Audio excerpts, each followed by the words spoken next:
Hello बच्चों। तो आज हम पढ़ेंगे हमारा पार्ट नंबर 2। चैप्टर का नाम है द थ्योरी ऑफ डिमांड। तो इसके अंदर हम पढ़ेंगे आज कि कैसे मार्केट फोर्स करती है डिमांड को चेंज करने के लिए। तो स्टार्ट करते हैं हमारा टॉपिक, जो स्टार्ट होता है हमारा इंडिविजुअल डिमांड से। अब ये क्या होती है, अब यहाँ समझते हैं हम लोग कि इंडिविजुअल का मतलब क्या होता है। इसका मतलब होता है हर वो एक इंसान जो डिमांड कर रहा है, ठीक है।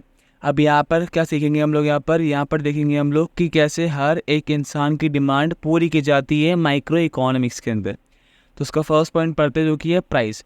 The price of a good is the most fundamental determinant of demand. अब जो प्राइस है किसी भी सामान का, वो क्या है, बहुत ही ज़्यादा मेन फंडामेंटल क्या है, फैक्टर है किसी भी डिमांड का, जिससे डिमांड क्या होती है, राइज होती है और फॉल होती है, ठीक है। जैसे कि हम बात करें, कोई भी सामान है जो कि लोकली बिक रहा है, अगर वो सामान जो है बाकी लोग बेच रहे हैं वहाँ पर उस मार्केट के अंदर, उससे प्राइस कम है, देन तो हर एक इंडिविजुअल जाएगा वहाँ पर अपना अपना डिमांड करने के लिए, बाय करने के लिए वो गुड, बिकॉज उसका प्राइस कम है। तो इसलिए क्या होगा, जिसका प्राइस कम होगा उसकी डिमांड ऑफ गुड्स बढ़ जाएगी। समझ आया इतना? तो प्राइस के यहाँ पर मेन फैक्टर है जिससे हमारा क्या होता है, इंडिविजुअल डिमांड क्या होती है, अफेक्ट होती है। Second is income. तो कंज्यूमर की जो इनकम वही बहुत ज़्यादा प्ले करती है रोल। अब इसमें क्या होता है, अगर हर एक इंसान के पास इक्वल इनकम होगी, हर एक इंसान के पास इक्वल अमाउंट ऑफ मनी होगा, देन क्या होगा, हर एक इंसान इक्वली डिमांड करेगा इक्वल गुड्स की। समझ आ रहा है इतना? जैसे कि दो लोग हैं हमारे पास, एक के पास 100 रुपीज़ है, सेकंड के पास भी कितना है, 100 रुपीज़ है। अब एक ने डिमांड करी मुझे चाहिए goods in the under of 100 rupees, कि जो भी मैं सामान खरीदूँ वो किसके अंदर आना चाहिए, 100 रुपये के अंदर आना चाहिए। सेकंड भी ये चाहता है, it means demand of goods होगी ना, वो क्या होगी, इक्वल होगी, बिकॉज दोनों के पास सेम अमाउंट ऑफ मनी, दोनों के पास सेम इनकम है, इसलिए दोनों डिमांड करेंगे सेम गुड्स की, बिकॉज उनके पास भी इनकम कैसी है, सेम है। तो इसमें क्या होगा, हमारी जो इनकम है वो सेम रहेगी, ठीक है। फर्स्ट जो बता रहा हूँ मैं आपको, इक्वलेंट इनकम रहेगी उसके अंदर हमारी। इसमें क्या होगा, डिमांड हमेशा ही बढ़ेगी, बिकॉज सबके पास है इक्वल इनकम, सब लोग डिमांड करेंगे इक्वली, बट ज़्यादा डिमांड करेंगे बिकॉज सभी के पास है इक्वल इनकम। अगर हम बात करें इनकम क्या अनइक्वल है, एक के पास 100 रुपये, एक के पास 50 रुपये हैं, तो जो 100 रुपये वाला बंदा है, ए जो पर्सन है, उसके पास है ज़्यादा एक्सेस गुड्स का, बिकॉज उसके पास पैसे ज़्यादा हैं तो वो डिमांड करेगा ज़्यादा। तो ये इसमें क्या होता है, जब भी हमारे पास इनइक्वलेंट क्या होती है, इनकम होती है, उसमें क्या होता है, हमारी डिमांड भी क्या होती है यहाँ पर अनइक्वलेंट होती है। लाइक हमारा मार्केट में आता है फ्लक्चुएशन डिमांड के अंदर, डिमांड कभी जाती है ऊपर कभी जाती है नीचे, डिमांड यहाँ पर क्या होती है, स्टेबल नहीं रहती है। बट अदर साइड जो कौन सी हमारे पास इक्वलेंट इनकम है, उसमें क्या होता है, डिमांड हमारे पास रहती है बैलेंस्ड, मतलब कि डिमांड हमेशा एक ही साइड बढ़ती है, वो होता है हमारा अपवर्ड। पर यहाँ पे क्या होता है, डिमांड कहीं बढ़ती कभी घटती है, बिकॉज सबके पास कैसी इनकम है, अनइक्वल इनकम, सब लोग कैसे डिमांड करेंगे, अनइक्वल डिमांड करेंगे। समझ आए कि इनकम कैसे एक क्रूशियल रोल प्ले करती है हमारे मार्केट डिमांड के अंदर फॉर इंडिविजुअल डिमांड। चलिए, third is taste and preference, कि यहाँ पर हर एक इंसान इंडिविजुअल का टेस्ट और प्रेफरेंस भी मैटर करता है, कि इसका टेस्ट क्या है, इसका प्रेफरेंस क्या है। एग्जाम्पल समझते हैं एग्जाम्पल से। अब हमारे पास दो शॉपकीपर है, अब दोनों ही क्या है, फूड बनाते हैं, फूड सेलर, दोनों ही मोमोज बनाते हैं, ठीक है। अब एक जो हमारा पहला फूड सेलर है, ए फूड सेलर है, उसके जो प्राइस है मोमोज का वो 60 रुपीज़ है, सेकंड वाले का भी कितना है, सेकंड वाले का 50 रुपीज़ है। बट आप कहाँ जा रहे हो, 60 वाले के पास, बिकॉज उसका जो क्या टेस्ट है of food that is good, तो आप चाहते हो वहाँ पर जाना, चाहे प्राइस जितना मर्जी ज़्यादा हो, ठीक है। इट मीन्स आप जाओगे कहाँ पर, जहाँ पर आपका टेस्ट बोलेगा। अब एग्जांपल लेते हैं हम लोग यहाँ पर एक और, एक स्टारबक्स। देखो स्टारबक्स है महंगी, बट लोग जाते हैं यहाँ पर बिकॉज उनका टेस्ट है, चाहे कम जाए पर वो लोग वहाँ पर जाते हैं। तो इसका मतलब क्या है कि वो लोग अपने टेस्ट को ज़्यादा प्रेफरेंस दे रहे हैं, बिकॉज उनके लिए टेस्ट पहले मैटर करता है, ना कि प्राइस। समझ आया इतना? तो ये क्या है, हमारे यहाँ पर जो टेस्ट बहुत ज़्यादा मैटर करता है किसके अंदर, इंडिविजुअल डिमांड को फ्लक्चुएट करने के लिए, या उसको अप और राइज, या बोल दिया हमने फॉल और डाउन करने के लिए। चलिए, फोर्थ है एक्सपेक्टेशंस ऑफ फ्यूचर प्राइस। अब हम लोग एक्सपेक्ट करते हैं कि फ्यूचर में इसका प्राइस बढ़ने वाला है, तो हमने करा क्या, एग्जांपल लो यहाँ पर गोल्ड का। अब पता है आपको गोल्ड है, उसका क्या होता है प्राइस, पता होता है आपको कि यहाँ इसका प्राइस आगे जाके बढ़ने वाला है या घटेगा, पर मैक्सिमम लोग का यहाँ पर एक्सपेक्ट करते हैं इसका प्राइस बढ़ेगा। आप हमेशा ही गोल्ड खरीदोगे बिकॉज आपको मालूम है कि जो प्राइस ऑफ गोल्ड है वो फ्यूचर में बढ़ेगा ही बढ़ेगा, बिकॉज आपने एक्सपेक्ट करा है ऐसा, अज्यूम करा है ऐसा, और जो कि आपने हर बार एनालाइज़ किया है कि हाँ ऐसा होता ही है, ठीक है, कि पहले कम था बढ़ गया, अब कम है आगे आगे बढ़ जाएगा। तो क्या करते हैं इसमें, कंज्यूमर करता क्या है, पहले ही उस गुड को खरीद लेगा ताकि फ्यूचर में जब उसके प्राइस बढ़े देन उसको उससे फ़ायदा हो, ठीक है। तो ऐसा हम करते हैं मेनली वो गुड्स में जो कि आपको पता है फ्यूचर में उसका प्राइस बढ़ने वाला है, ठीक है भाई। चलिए आगे बढ़ते हैं हम लोग। अब पढ़ने आ रहे हैं हम price of related goods the interplay. ये भी हमारा बात कर रहे हैं हम इसके अंदर किसके बारे में, इंडिविजुअल डिमांड के बारे में। अब दो तरह के हमारे क्या होते हैं, सब्सटीट्यूटेड, दो तरह के हमारे होते हैं रिलेटेड गुड होते हैं। पहला है सब्सटीट्यूट गुड, सेकेंड है हमारा कॉम्प्लीमेंट्री गुड। तो पहले में क्या है, जो हमारा सब्सटीट्यूट गुड है ये क्या होता है, हमारा वो प्रोडक्ट जिससे हम लोग किसी और की जगह पे यूज़ कर सकते हैं। एग्जांपल बताया था मैंने आपको लास्ट वीडियो के अंदर, आपको पसंद है टी पीना, बट हुआ क्या, आपके पास इतनी इनकम नहीं कि आप टी को खरीद सको, तो क्या करोगे आप, कॉफ़ी बाय करोगे बिकॉज कॉफ़ी का प्राइस कम है। तो इसका मतलब क्या है, आपने कॉफ़ी को टी से रिप्लेस कर दिया है, उससे बोलेंगे हम सब्सटीट्यूट गुड, कि जब आप किसी और गुड को किसी और गुड की जगह पे यूज़ कर रहे हो, उसे कंज्यूम कर रहे हो, समझ आया, उससे बोलेंगे हम सब्सटीट्यूट गुड, ठीक है। अब इसमें क्या होता है, एग्जांपल लेते हैं एक और, अगर एक गुड है जो कि आप नॉर्मली यूज़ करते हो घर के अंदर मैंडेटरी, ठीक है, घर में आपके आप डेली यूज़ करते हो उस गुड को, बट एकदम से क्या हुआ, उस गुड का प्राइस बढ़ गया, तो आप ढूंढोगे वो गुड इसका प्राइस क्या हो, कम हो, है ना, ताकि आप अपने जो इनिशियल गुड था उसको अपने न्यू गुड से चेंज कर सको, ताकि यूजेस सेम है दोनों के बट प्राइस में डिफरेंस है, ठीक है। तो उसे बोलते हैं हम सब्सटीट्यूट गुड बोलते हैं। सेकेंड है हमारे पास कॉम्प्लीमेंट्री गुड। अब इसका मतलब क्या, ये होते हैं वो गुड जो कॉम्प्लीमेंट करते हैं आपके एक गुड को। एग्जांपल, आप चाय पी लो, चाय के साथ आपको कुछ खाना है, लाइक बिस्कुट खाना है, कुछ भी आपको खाना है, ठीक है, मट्ठी खानी है, इट मीन्स ये सब क्या आपके लिए कॉम्प्लीमेंट्री गुड, बिकॉज आप इसे यूज़ कर रहे हो किसी और गुड के साथ। लाइक आप रोटी खा रहे हो, ठीक है, तो रोटी का क्या खाते हो, सब्जी खाते हो, सब्जी क्या होगी आपकी कॉम्प्लीमेंट्री गुड, बिकॉज आप उसे यूज़ कर रहे हो रोटी के साथ, समझ आ रहा है। कॉम्प्लीमेंट्री गुड क्या होते हैं, जिससे आप यूज़ करते हो किसी और गुड के साथ, बट वो इतने इंपॉर्टेंट नहीं होते हैं। आगे बात करते हैं, चलिए अब पढ़ने आ रहे हैं मार्केट डिमांड। अब ये होता है हमारा एक aggregate view at whole level, कि हाँ पूरी मार्केट में क्या डिमांड चल रही है, पूरी मार्केट में क्या क्या गुड्स जिसकी डिमांड ज़्यादा है, क्या क्या गुड्स जिसकी डिमांड कम है। तो इसमें हमारा फर्स्ट टॉपिक है पॉपुलेशन अ की ड्राइवर। अब पॉपुलेशन क्या हमारे यहाँ पर बहुत ज़्यादा मेन है, बिकॉज अगर हमारे यहाँ पर लोग बढ़ेंगे देन उनकी डिमांड भी बढ़ेगी। लाइक पहले 100 लोग थे तो वो 100 के लिए मांग रहे थे, अब 200 हो गए तो कितने के लिए मांग रहे, वो 200 के लिए मांग रहे। इट मीन्स जब भी हमारे यहाँ पर पॉपुलेशन का साइज़ बढ़ेगा तो हमारा demand of number of demand भी बढ़ जाएगी, ठीक है। Second is population composition. अब demographic of population such as age distribution, gender balance and income levels can significantly influence demand for specifical product. इसमें क्या होता है, अब यहाँ पे क्या होता है, जब भी हमारे पास जैसे एज लेवल हो गया, एज डिस्ट्रीब्यूशन हो गया, जेंडर बैलेंस हो गया, है ना, इनकम लेवल्स हो गया, इसमें क्या होता है हमारे हर एक अलग अलग ग्राउंड्स पे हम लोग डिमांड्स को इन्फ्लुएंस कर सकते हैं। एक एग्जांपल के लिए लेते हैं, यहाँ पे बच्चे हैं, अब बच्चे मेनली क्या खरीदेंगे, टॉयज़ हो गया, है ना, और चीज़ हो गया, जो कि चीज़ खाते हैं बच्चे 5-10 वाली। तो ये क्या हमारे स्पेसिफिक प्रोडक्ट है जो कि क्या है पॉपुलेशन कंपोज करते हैं, ठीक है, उन्हें बनाते हैं पॉपुलेशन, ठीक है। इसमें क्या होता है, हम लोग जो अलग अलग ग्रुप्स है, कम्युनिटी है, या बोल दिया हमने अलग अलग जो ग्राउंड्स है पॉपुलेशन के, वो कंपोज करते डिमांड को for a specific product, for a specific good, ताकि जो डिमांड ऑफ अ गुड है जो कि जिसके लिए जो एक पर्टिकुलर कम्युनिटी है वो डिमांड कर रही है, तो वो लोग उसे प्रोड्यूस कर सके, simple as that. Third is geographic distribution, कि जो ज्योग्राफिकल डिस्ट्रीब्यूशन है वो कैसा है। जैसे कि अर्बन एरियाज है हमारे पास, यहाँ पर हाई डिमांड होगी कुछ गुड्स की, जैसे कि यहाँ पर कैसे हो गई गुड्स हमारे पास, लाइक इलेक्ट्रिसिटी हो गई, वाटर हो गया, लाइक इसकी डिमांड होगी ज़्यादा, बिकॉज वो कौन सा एरिया हमारे पास, अर्बन एरिया है। तो जहाँ पर भी हमारा अर्बन एरिया होगा वहाँ पर क्या होगी, जो demand of specific goods, certain goods ज़्यादा होगी, बिकॉज वो एरिया जो है वो उस गुड्स के लिए क्या है, नॉर्मल है, या फिर उस गुड्स पे बेस्ड है, ऐसा हम मान सकते हैं। अगर हम बात करें रूरल एरियाज़ की, तो वहाँ पर क्या होते हैं, लाइक फैक्टर्स कैसे कैसे, पॉपुलेशन डेंसिटी हो गया, लाइफस्टाइल डिफरेंस हो गया, तो वो क्या और पे डिपेंड होते हैं। लाइक एग्जांपल उनके लिए जो गुड्स होंगे वो कैसे गुड्स वो लोग यूज़ करेंगे, लाइक सीड्स हो गया, है ना, रूरल एरियाज़ के अंदर। और वो लोग मेनली यूज़ करेंगे लाइक कुछ फूड्स हो गए, नॉर्मली फूड्स। वो लोग इतने हाईटेक गुड्स यूज़ नहीं करते, वो लोग इतने ज़्यादा अच्छे गुड्स यूज़ नहीं करते जिसकी क्वालिटी अच्छी होती है।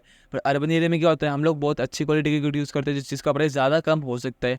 समझ आया? तो इससे बोलते हैं जोग्राफिकल डिस्ट्रीब्यूशन। जैसे कि हर एक जोग्राफिकल एरिया में क्या होता है, हमने गुड्स को डिस्ट्रीब्यूट करेगा ताकि जो डिमांड ऑफ गुड्स है वो बराबर रहे हर एक एरिया के अंदर। ठीक है, ये भी अफेक्ट करती है हमारी मार्केट डिमांड को। चलिए next is seasonality, cyclical influence. First is seasonal change. अब क्या हुआ, हमारे बात कर रहे हैं यहाँ पर सीजनल चेंज की।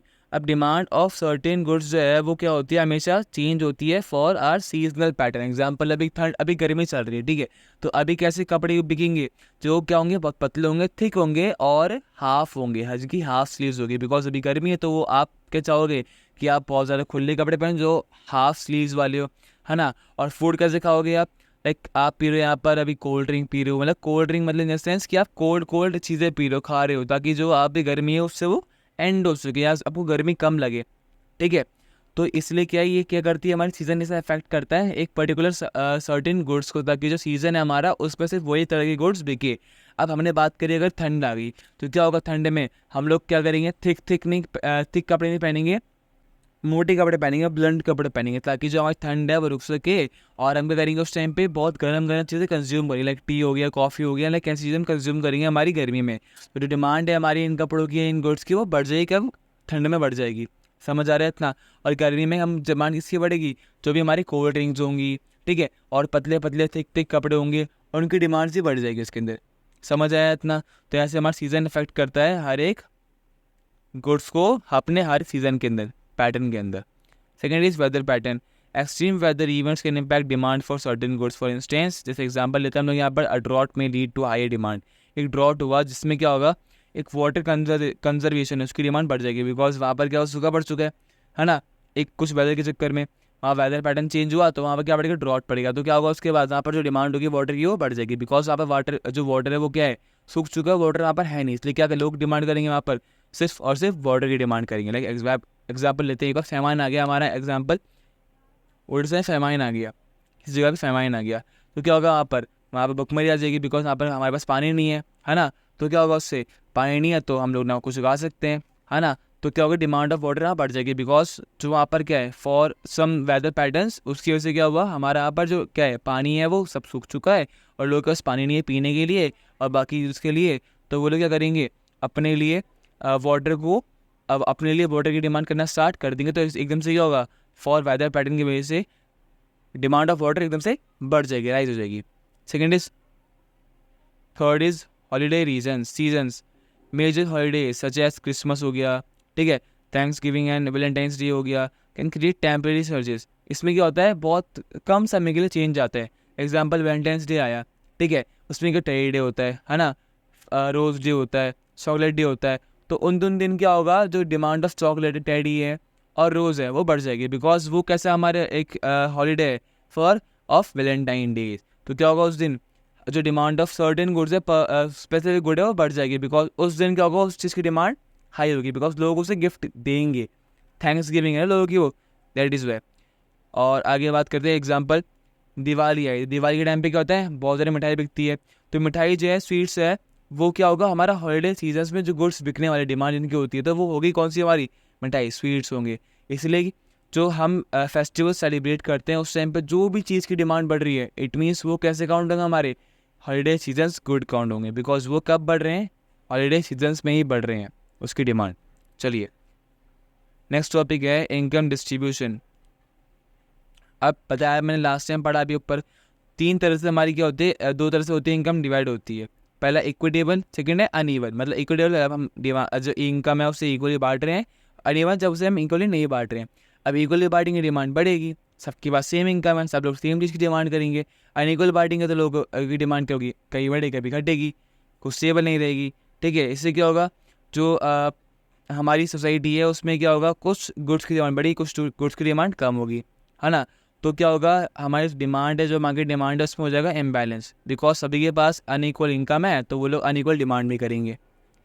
And third is government policies. जो गवर्नमेंट पॉलिसी टैक्स हो गया, सोशल वेलफेयर हो गया, प्रोग्राम्स हो गए, मिनिमम वेजेस लॉज हो गई, इसके चक्कर में क्या होता है हमारी मार्केट डिमांड अप राइज होती है और फॉल डाउन होती है। बिकॉज जो भी मार्केट है उसको इन्फ्लुएंस करती है मेनली हमारी गवर्नमेंट पॉलिसीज़, अगर वो बनाई गई किसी एक सर्टेन कम्युनिटी के लिए। समझ आया इतना? चलिए अब हमारा नेक्स्ट टॉपिक है technologically advancement a catalyst for change. First point is new products and service. जब भी हमारे मार्केट में कुछ नया चीज़ आता है ना, technological advancement create opportunities for new product and services which can lead to increase demand. For example the development of smartphones. जैसे एग्जांपल ले यहाँ पर किसका, आप आईफोन का। ठीक है, अब आईफोन है हमारा, अभी कौन सा चल रहा है हमारा आईफोन 15 प्रो। उससे पहले कौन सा आईफोन 15 था। तो जब आईफोन 15 था तो उस टाइम पर नया नया मॉडल आया था, तो लोगों को लगा कि हाँ इसमें कुछ नया सर्विस है, इसमें कुछ नई प्रोडक्ट है, इसमें कुछ नए फीचर्स हैं, तो लोगों ने खरीदा उसको। बिकॉज उन्हें लगा होगा, उन्हें पता है कि यहाँ जो नया फ़ोन आया है, जो नई टेक्नोलॉजी आई है, उसमें क्या है, वो बहुत ज़्यादा क्या होगी, एडवांस्ड होगी, तो लोग उसे यूज़ करेंगे, उसे बाय करेंगे। तो इसलिए क्यों, जब भी हमारे मार्केट में कुछ ना कुछ नया आता है तो लोग उसे बाय करते हैं, बिकॉज उन्हें पता है कि यहाँ जो गुड आया है उसमें वो क्या है, हमारी एक न्यू एडवांस टेक्नोलॉजी है। समझ आया इतना? तो चलिए आगे बढ़ते हैं हम लोग। Next point is enhanced efficiency. इसमें क्या होगा, technological advancement often lead to increased efficiency in production, distribution and marketing. जब भी हमारी क्या होगी, टेक्नोलॉजिकल एडवांस हो जाएगी हर गुड्स के अंदर, तो उससे क्या होगा, उसकी एफिशिएंसी, उसकी काम करने की क्या होगी क्षमता, वो अच्छी हो जाएगी और बढ़ जाएगी, जिसमें क्या होगा, हमारी मार्केटिंग में हेल्प मिलेगी और हमारी मार्केट डिमांड बहुत तेज़ी से राइज होगी because of our advancement technology. Third is changing consumer habit. इससे क्या होगा, कंज्यूमर की हैबिट भी चेंज होगी, उसका बिहेवियर चेंज होगा, बिकॉज वो क्या कर रहा है, ऑनलाइन शॉपिंग कर रहे हैं, है ना, स्ट्रीमिंग कर रहे हैं ऑनलाइन, वो मोबाइल पेमेंट्स कर रहा है, लाइक यूपीआई पेमेंट्स कर रहा है वो। तो इससे क्या होगा, उसे पता है कि हाँ ये जो टेक्नोलॉजी है मेरे लिए बहुत अच्छी है, तो उसका यूज़ करेगा। इससे क्या होगा, उसको बहुत सारी सर्विस के फैसिलिटीज़ प्रोवाइड होंगी, तो उसके लिए क्या होगी, बहुत ज़्यादा गुड होगी, बेनिफिशियल होगी। Fourth is data driven insights. Technology enables business to gather vast amount of data. अब पता है आपको, जब भी हमारे यहाँ पर न्यू टेक्नोलॉजी आती है उसमें क्या होता है, बहुत ज़्यादा बूस्ट मिलता है किसको, डेटा स्टोर्ड रैम या रोम को। समझ आया? तो जब भी हमारे लोग जो ह्यूमंस है, अगर वो न्यू टेक्नोलॉजी यूज़ करते हैं तो उनको एक प्लेटफॉर्म मिलता है अपने यूज डेटा को स्टोर करने का, एक स्मॉल से डिवाइस के अंदर, चाहे मोबाइल हो, चाहे वो पीसी हो, लैपटॉप हो, कुछ भी हो। Next point is government regulations a shaping force. अब गवर्नमेंट का क्या रेगुलेशन लगाती है, देखो पहले का बात करते हैं regulation type. First is tax. Impact क्या पड़ता है डिमांड पे उसका, जब भी टैक्स बढ़ता है किसी गुड पे, ठीक है, और किसी सर्विस के ऊपर, उससे का डिमांड घटती है। एग्जाम्पल, एक गुड है, लाइक आलू है, उस पर टैक्स बढ़ गया 50 रुपीज़, और वो कितने रुपये किलो बिक रहा है, 30 रुपये किलो बिक रहा है, तो कितना टोटल प्राइस हो गया हमारा आलू का, वो हो गया 80 रुपीज़। पहले कितना 30 रुपीज़ था, तो क्या हुआ, टैक्स बढ़ने से क्या हुआ, प्राइस बढ़ गया। और हमने क्या पढ़ा है, जब भी प्राइस बढ़ेगा डिमांड घटेगी। तो इससे क्या होगा, जब भी टैक्स बढ़ेगा डिमांड घटेगी, टैक्स कम होगा डिमांड बढ़ जाएगी। ठीक है। Second is subsidies. Government subsidize for certain product can lower price. जैसे कि गवर्नमेंट करती क्या है, कुछ मेन जो कॉमन प्रोडक्ट है उसके ऊपर प्राइस कम करके बेचती है। पता है आपको, बहुत सारी क्या गवर्नमेंट फूड्स डेयरी खुली हुई है, वेजिटेबल्स की डेयरी खुली हुई है, जहाँ पर गवर्नमेंट जो है वो एमएसपी पे सामान खरीदती है फार्मर से और से कम सब्सिडाइज प्राइस पे बेचती है, ताकि ताकि जो गरीब लोग हैं वो लोग उसको आराम से अच्छे से यूज़ कर सके फॉर देयर बेनिफिट्स। चलिए, third is environmental regulation. Regulations that promote sustainability or restrict the use of certain product can impact demand for those products. For example, regulations on emissions have driven demand for electric vehicles. जैसे कि क्या हुआ है, government ने क्या बोला है कि अब अगर आप लोग इलेक्ट्रिक व्हीकल्स यूज़ करोगे तो it is very useful for environment and for you, because उससे क्या होगा, पॉल्यूशन बहुत कम होगा और जो भी क्या है हमारे एनवायरनमेंट में गैसेस हैं वो बहुत जल्दी ख़त्म हो जाएगी, बिकॉज इलेक्ट्रिसिटी बहुत कम पॉल्यूशन प्रोड्यूस करती है, करती ही नहीं, ना के बराबर करती है। फिर इसीलिए गवर्नमेंट प्रमोट कर रही है हमारी इलेक्ट्रिक व्हीकल्स को, जो क्या है किसी भी पर्टिकुलर डिमांड को बढ़ा सकती है, बिकॉज गवर्नमेंट प्रमोशन भी क्या होता है बहुत बड़ा एक एडवर्टाइजमेंट होता है जो कि गवर्नमेंट करती है in the form of social welfare, कि वो बोल रही है इससे हमारी सस्टेनेबिलिटी बढ़ जाएगी एनवायरनमेंट की, तो then you should use electric vehicles for travelling, for transporting, ठीक है। Fourth is trade policies, like import tariffs and other trade barriers can impact demand for imported goods. अब हुआ क्या, अब होता क्या है, अगर हम बोले अगर हम लोग बाहर सामान मंगाएंगे फिर उस पर टैक्स लगेगा, टैरिफ लगेंगी, है ना। तो उससे क्या होगा, हमारा जो सामान 100 का आता था अब वो 150 का 200 का, बिकॉज बाहर से जब सामान खरीदते तो वो टैक्स लग के आता है। इससे क्या होगा, जो सामान हम बाहर से मंगा रहे हैं वही सामान हम हमारी मार्केट से मंगाएंगे, हमारे इंडिया में जो बहुत सारी क्या है ऑनलाइन ऐप्स है, ऑनलाइन प्लेटफॉर्म्स है, वहाँ से मंगाएंगे, ताकि जो डिमांड ऑफ आर कंट्री है वो इंक्रीज़ हो फॉर पर्टिकुलर गुड्स, या फॉर जो भी गुड्स की डिमांड कर रहे हो आप इन अब्रॉड, तो वो आप अब्रॉड से ना खरीद के अपनी कंट्री, डोमेस्टिक कंट्री से ही खरीदो, ठीक है। उससे क्या होगा, जो सामान खरीद रहे हो अब्रॉड से वो ना खरीदोगे और जो डिमांड ऑफ आपकी कंट्री है वो बढ़ जाएगी, बिकॉज आपने वो सामान कहाँ से खरीदा है, अपनी कंट्री से खरीदा है, ऐसे। नेक्स्ट टॉपिक हमारा है ग्लोबल इकोनॉमिक फैक्टर्स, कि क्या क्या हमारे पास ग्लोबल इकोनॉमिक फैक्टर्स हैं। जो ग्लोबल इकोनॉमिक फैक्टर्स हैं सच एज एक्सचेंज रेट हो गया, है ना, इन्फ्लेशन हो गया, महंगाई हो गई, इकोनॉमिक ग्रोथ हो गई, जैसे कि हमारे पास global economic factors can influence market demand, इससे भी हमारे मार्केट डिमांड इन्फ्लुएंस होती है। अ स्ट्रॉन्गर करेंसी, जो स्ट्रॉन्ग करेंसी लाइक डॉलर है, may make imports more affordable, जिससे क्या होगा हमारा इम्पोर्ट है वो और ज़्यादा अफोर्डेबल हो जाएगा country to country, increasing demand for foreign product, इससे क्या होगा हमारी जो फॉरेन गुड्स है उसकी डिमांड भी बढ़ जाएगी, ठीक है। Inflation can Erode purchase power, इससे क्या होगा परचेजिंग पावर बढ़ जाएगी हमारी, बिकॉज हमारा जो क्या है मार्केट डिमांड बढ़ चुकी है, हमारे पास इनकम आ रही है, कंट्री ग्रो हो रही है, और हमारी जो क्या है इकोनॉमी वो बहुत तेज़ी से बूस्ट कर रही है, ठीक है। आगे बढ़ते हैं। Potentially leading to a decrease in demand for non essential goods, इससे क्या होगा बहुत धीरे धीरे क्या होगा जो डिक्रीज होगी डिमांड इसकी नॉन असेंशियल गुड्स, जो कि इतने इंपॉर्टेंट नहीं है हमारे लिए। Economic growth often translate to increase consumer spending, अब इसका मतलब क्या है, जब भी हमारी इकोनॉमिक ग्रोथ होगी तो उसमें क्या होगा हमारी कंज्यूमर स्पेंडिंग बढ़ जाएगी। अगर हमारी कंज्यूमर स्पेंडिंग बढ़ेगी, हम लोग ज़्यादा स्पेंड करेंगे, तो हमारी जो डिमांड है वो बढ़ेगी, मार्केट डिमांड बढ़ेगी, डिमांड बढ़ेगी, मार्केट में पैसा आएगा, मार्केट में पैसा आएगा तो हमारी कंट्री ग्रो करेगी, बिकॉज हम लोग एक्सपेंड कर रहे हैं हमारी मार्केट के अंदर इंक्रीजिंगली, मतलब लगातार बढ़ते दर पे हम लोग क्या कर रहे हैं, मार्केट हमारी लगातार ही स्पेंड करते जा रहे हैं, एंड कॉन्सिक्वेंटली लगातार, ठीक है। Higher market demand for goods and service, इससे क्या होगा जो मार्केट डिमांड है वो ज़्यादा हो जाएगी हमारी गुड्स और सर्विस की, जो कि हमारे मार्केट में प्रेजेंट है। तो यहाँ पर हमने हमारी चैप्टर थ्योरी ऑफ डिमांड खत्म, पार्ट 2 ख़त्म हो चुका हमारे यहाँ पर, ठीक है। अगर कुछ भी डाउट्स हो आपको इस पार्ट 2 के अंदर, देन आप लोग मुझे कमेंट में बता सकते हो, ताकि मैं उस डाउट को पार्ट 3 के अंदर रिफॉर्म या रिक्योर कर सकूँ, ठीक है। तो मैं मिलता हूँ आपसे पार्ट नंबर 3 इस चैप्टर का। तो जब तक के लिए हम मिलते हैं नेक्स्ट वीडियो के अंदर नेक्स्ट पार्ट के साथ, तब तक के लिए टाटा एंड बाय बाय।